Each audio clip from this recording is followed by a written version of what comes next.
Hello everyone, welcome back to C.A.R. Entertainment. I am your host Dylan Hamilton, and today guys we're going to be talking more about AS1 business studies. Today we're going to be talking about training, a very lovely topic to actually talk about. Training is very important because obviously all businesses have to do it, they have to train their employees when they come in. We're going to talk about induction training, on the job, off the job, all the jazz that you're going to need to know guys. And it's quite a nice question if you get to talk, if you have to compare about on the job and off the job training to a business. So let's get straight into this one now.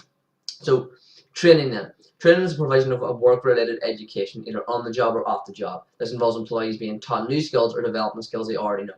Training needs that arise when knowledge and skills required by a firm exceed or differ from those that the workers currently possess.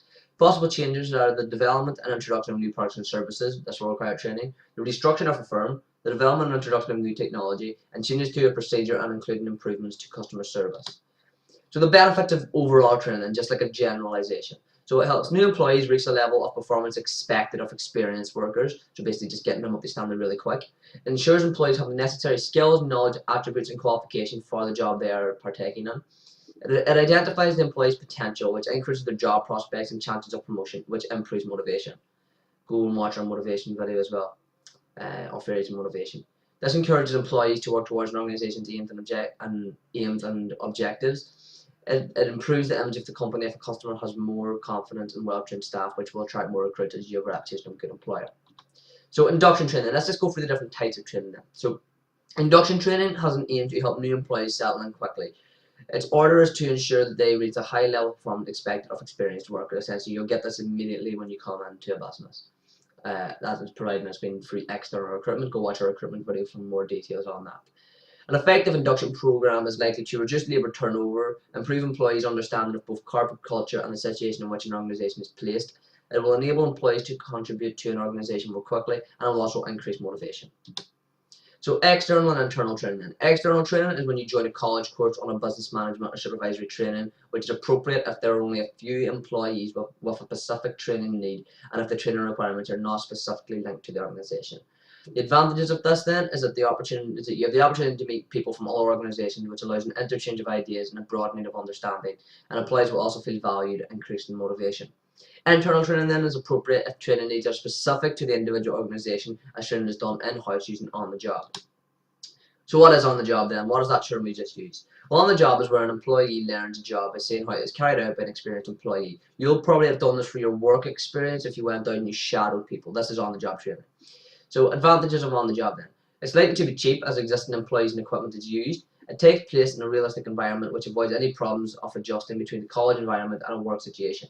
Disadvantages of on the job though is that the quality of training depends on the ability and willingness of the instructor and the time available.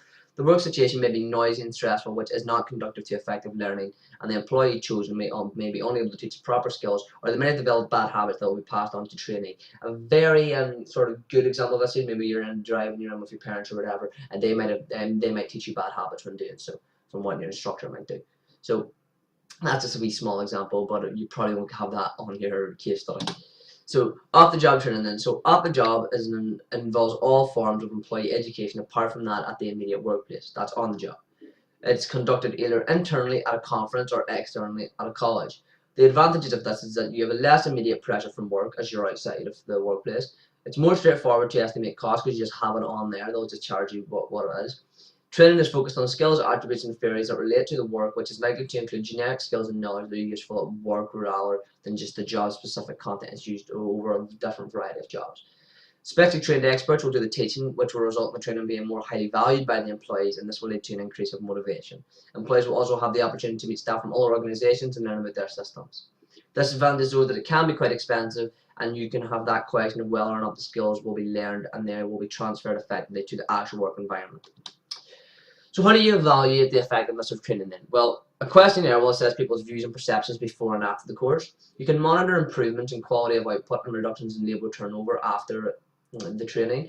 A business can use mystery visitors acting as members of public, checking how the staff respond to customers after the training. And you can also increase the candidates coming forward for internal promotion, which will reduce accidents, mistakes and wastage.